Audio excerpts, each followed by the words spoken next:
আসসালামু আলাইকুম রহমতুল্লাহ। সকল প্রশংসা আল্লাহ তাআলার, যিনি আপনাকে আমাকে সৃষ্টি করেছেন আল্লাহ তাআলার অশেষ নিয়ামত দ্বারা।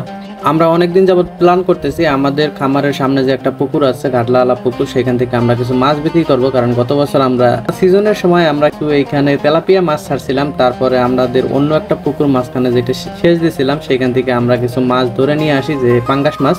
ওইটাও আমরা এই পুকুরের মধ্যে ছাইড়া দিই। এখন অবস্থা খুবই খারাপ, যে এটার মধ্যে মাছের সংখ্যা বেশি হয়ে গেছে, যার কারণে আমরা 15 দিনেরও বেশি সময় ধরে আমরা চিন্তা করতেছিলাম শুধু মাছটা বিক্রি করব। এর মধ্যে আমরা একবার মোটর লাগাইছিলাম, যার কারণে পানি কমাইতেছিলাম, কিন্তু মাঝখানে দুর্ভাগ্যজনক বৃষ্টির কবলে পড়ি আমরা। যে পানি যতটুকু কমাই না কেন ততটুকু পানি আবার আইসে পড়ে। প্রথম অবস্থায় আমাদের এদিকে পানির এখন চাপ বেশি, খালে বিলে পানি একেবারে ভরা। পুকুরের চারপারে বাইরের অবস্থা খুবই খারাপ, অনেক পানির চাপ ছিল এবং বৃষ্টিও ছিল। অনেকেই জানেন যে প্রায় 3 সপ্তাহ যাবত আমাদের এদিকে বৃষ্টি হইতেছে, ডেলি আল্লাহর রহমতে বৃষ্টি হইতেই আছে।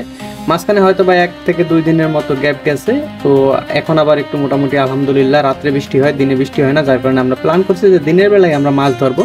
আর এই মাছগুলি আমরা বিক্রি করতে নিয়ে যাব বরিশালে, কারণ ওইখানে বিকালে একটা হাট আসে। আমাদের এখানেও একটা হাট আছে, পয়সার একটা হাট বসে, এবং বরিশালে হাট বসে বিকালে। আর সকালবেলা আমাদের আশেপাশে যতগুলি বাজার আছে প্রত্যেকটা বাজারে পাইকারি মাছ বিক্রি করা হয়। তো আলহামদুলিল্লাহ আমরা বরিশালে একজন আড়তদারের সাথে কথা বলি এবং তিনি বলেন যে মাছের দাম মোটামুটি ভালোই আছে। প্রথম অবস্থায় আশ্বাস আমাদের খুব ভালো দিছিল যে মাছের রেট খুবই ভালো, 170 টাকা করে পাইকারি রেট।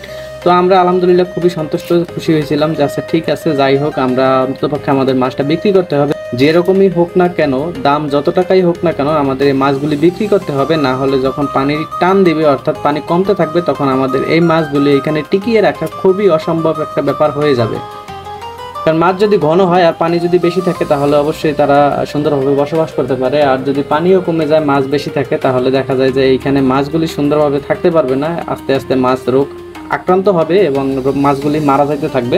তো গত বছর আমরা এখানে 15,000-এর মতো তেলাপিয়া মাছ ছাড়ছিলাম, মনোসেক্স তেলাপিয়া, যেটা ব্র্যাক সরবরাহ করে থাকে, কিন্তু ওইটা আমরা এইখানে পাই নাই, আমি বাড়িতে ছিলাম না। যাই হোক, এই মাছটা একটু কালচে সাইজের হয়, যার কারণে আমরা রেটটাও একটু কম পাইছি। তো আমরা দেখানোর চেষ্টা করবো যে আমরা কত টাকা করে বিক্রি করছি।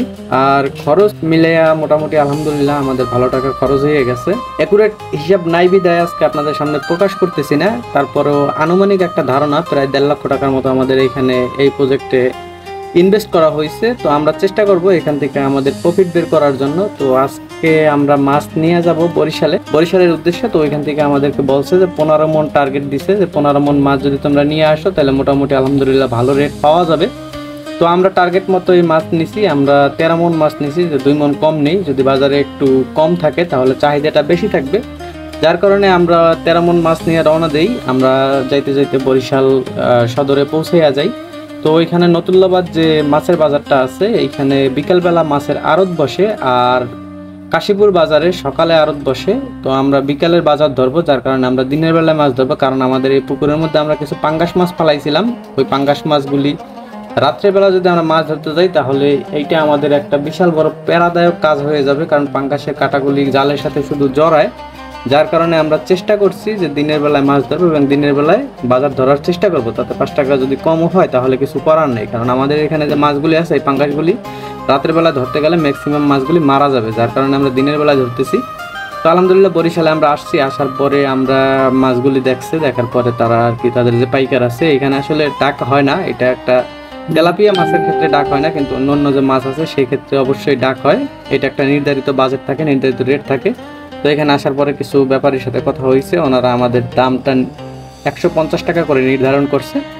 আমাদের মাছ একটু কালো ছিল, এটা 100% মনোসেক্স ছিল না, এটা ব্র্যাক সরবরাহ করছে, কিন্তু ওরা একটা জালিয়াতি করছে আমাদের সাথে। এটা আসলে যার কারণে আমরা এখন 20 টাকা করে কেজিতে কম পাইতেছি। এই 20 টাকা করে যদি বেশি পাইতাম তাহলে অনেক টাকা আমাদের আগাই যেত। তো মাছ যারা চাষ করেন তারা অবশ্যই মাছ সম্পর্কে বুঝে শুনে যদি বাচ্চাগুলি ফালাইতে পারেন, তাদেরকে যদি খাওয়ানো হয়, তাহলে দেখা যাবে ওইখান থেকে প্রফিট করা যাবে। আর যদি মাছের কালার ডিসকালার হয়ে থাকে, তাহলে অবশ্যই বিক্রি করার সময় মাছের রেট কম পাওয়া যাবে। তো আলহামদুলিল্লাহ আমরা সব মাছ নিয়ে আসছি। আমাদের এখানে প্রায় 14 মণের মতো মাছ হয়েছে।